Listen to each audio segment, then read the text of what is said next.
चलो अब formation and breakdown of peptide linkage. Formation and breakdown of peptide linkage. अब ये जो अमीनो एसिड्स के बीच में प्रोटीन में जो पेप्टाइड लिंकेज होता है, ये फॉर्मेट कैसे होता है, ब्रेकडाउन कैसे होता है, इनके बारे में बात करने जा रहे हैं। द प्रोटीन और polypeptide chain is formed by linkage amino acids bye peptide bond. Polypeptide chain या प्रोटीन जो बनता है, ये अमीनो एसिड्स की जो आपस में लिंकेज होती है बाय पेप्टाइड बॉन्ड, उसकी वजह से ये पॉलीपेप्टाइड चेन या प्रोटीन बनते हैं। The peptide bonds are formed by linkage amino group of one amino acid. अब ये बहुत ख़ास बात है कि पेप्टाइड बॉन्ड जो है वो बनते कैसे हैं। Are formed by linkage of amino group. भाई ये पेप्टाइड बॉन्ड है जो बनता है अमीनो ग्रुप के लिंकेज से। क्यों, कैसे? ये अमीनो ग्रुप है of one amino acid with carboxylic of another acid by releasing one water molecule as given below. हमने ये डिस्कस कर लिया है कि कार्बोजाइलिक ग्रुप होता है, दूसरा अमीनो ग्रुप होता है हर अमीनो एसिड के पास। अब एक अमीनो एसिड दूसरे अमीनो एसिड से लिंक कैसे होता है कि एक का जो अमीनो ग्रुप है वो लिंक करता है दूसरे के कार्बोजाइलिक ग्रुप से। जब ये आपस में जुड़ते हैं तो इससे हम पेप्टाइड बॉन्ड कहते हैं, और ये जब जुड़ते हैं पेप्टाइड जब बनता है तो एक वाटर मॉलिक्यूल रिलीज होता है। ये बात भी आपको याद रखनी है।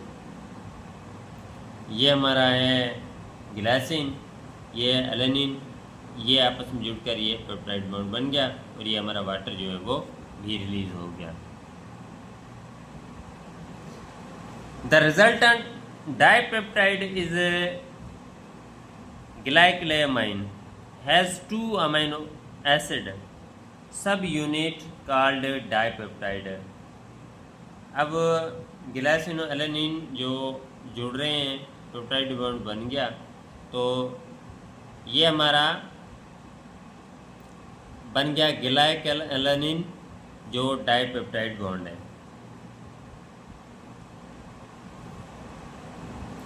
A dipeptide has an amino group of one end and a carboxylic acid at the other end।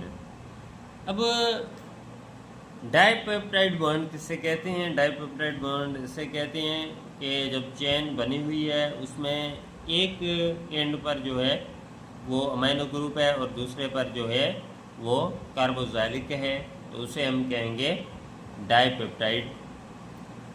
In this way both reactive parts are again available for further peptide linkage to produce tri, tetra, pentapeptide leading to polypeptide chains। अब ये जो दोनों ends पर ये जो reactive parts रह रहे हैं, बच गए हैं, तो क्या होता है कि इधर जो है वो अमीनो ग्रुप मौजूदा क्या होगा, यहाँ से दूसरा अमीनो एसिड आएगा और उसका जो कार्बोक्सिलिक ग्रुप होगा इससे जुड़ जाएगा। ये चेन जो है बढ़ती जाएगी, डाई से ट्राई हो गया, टेट्रा हो गया, पेंटा, हेक्सा, यहाँ से होकर ये आपकी पॉलीपेप्टाइड चेन जो है वो बनती है। तो पूछ सकता है कि अमीनो ग्रुप और कार्बोक्सिलिक ग्रुप आपस में कैसे जुड़ते हैं, इनकी जो फॉर्मेशन कैसे होती है।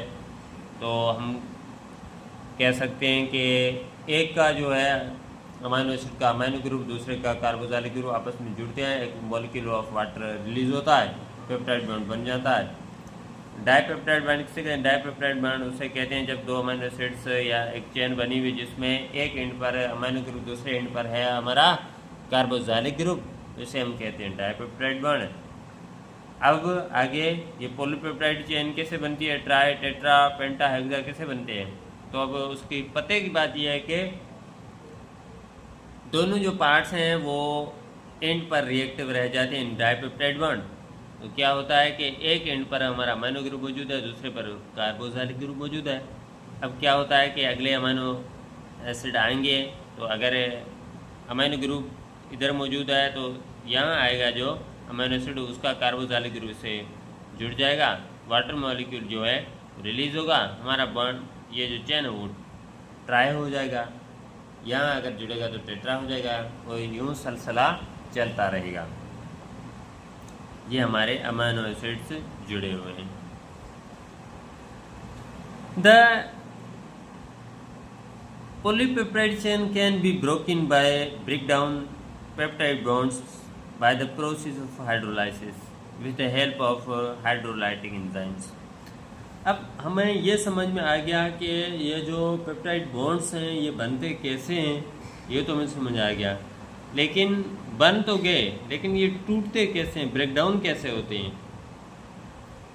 तो भाई ये जो पॉलीपेप्टाइड चेन्स के जो बॉन्ड्स हैं ये ब्रेकडाउन होते हैं हाइड्रोलाइसिस की मदद से।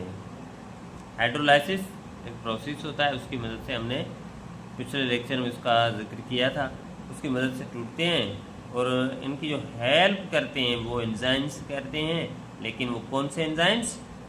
Hydrolytic enzymes. The protein chain can be broken into small chains of more than 10 amino acids called peptone. अब बात पते की ये है कि आपकी ये जो पॉलीपेप्टाइड चेन बनी है ये ब्रेकडाउन हो रही है, इनके जो पेप्टाइड बॉन्ड्स हैं, लिंकेजेस हैं, बाय हाइड्रोलाइसिस ब्रेकडाउन हो रहे हैं with the help of hydrolytic enzymes. फिर क्या होता है कि आपकी जो ये पॉलीपेप्टाइड चेन है ये मोर देन 10 अमाइनो एसिड्स के स्मॉल फ्रेगमेंट्स में, स्मॉल यूनिट्स में टूट सकती है, जिसे हम पेप्टोन कहते हैं, जिसे हम पेप्टोन कहते हैं। क्या कहते हैं? जिसे हम पेप्टोन कहते हैं।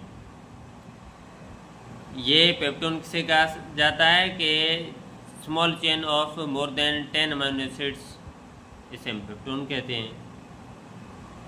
Whereas peptone can be hydrolysis further into small units of few amino acids called peptide. अब ये जो आपके पेप्टोन्स हैं, 10 अमाइनो एसिड की जो चेन्स हैं, ये फर्दर हाइड्रोलाइसिस के प्रोसेस में गुजर सकते हैं और टूट सकते हैं in small units of few amino acids, जिसे हम पेप्टाइड कहते हैं, जिसे हम पेप्टाइड कहते हैं, which are further hydrolysis into amino acids. अब आपके ये पेप्टाइड भी हाइड्रोलाइसिस के प्रोसेस में गुजर सकते हैं तो इनमें बन सकते हैं आपके अमाइनो एसिड्स, वो अमाइनो एसिड्स जो आपस में जुड़कर पॉलीपेप्टाइड चेन बनी थी। रिपीट कर लेते हैं इसको। अब ये जो पेप्टाइड लिंकेज या पेप्टाइड बॉन्ड है टूटता कैसे, ब्रेकडाउन कैसे होती है? भाई ब्रेकडाउन होती है हाइड्रोलाइसिस प्रोसेस की मदद से। हाइड्रोलाइसिस प्रोसेस में जो काम करते हैं वो एंजाइम्स कैसे हैं, जिसे हम कहते हैं हाइड्रोलाइटिक एंजाइम्स। अब पॉलीपेप्टाइड चेन जो हाइड्रोलाइसिस और हाइड्रोलाइटिक एंजाइम्स की मदद से ये पॉलीपेप्टाइड चेन जो टूटेगी, ये चेन पहले तो टूटेगी मोर देन 10 अमाइनो एसिड्स, तो उसे हम कहते हैं पेप्टोन। ये पेप्टोन की हाइड्रोलाइसिस होगी तो ये स्मॉल यूनिट्स में टूटेगी तो उसे कहते हैं हम पेप्टाइड। और पेप्टाइड जो टूटेंगे, इनकी जो हाइड्रोलाइसिस होगी तो ये हमारे प्योर अमाइनो एसिड्स जो है एक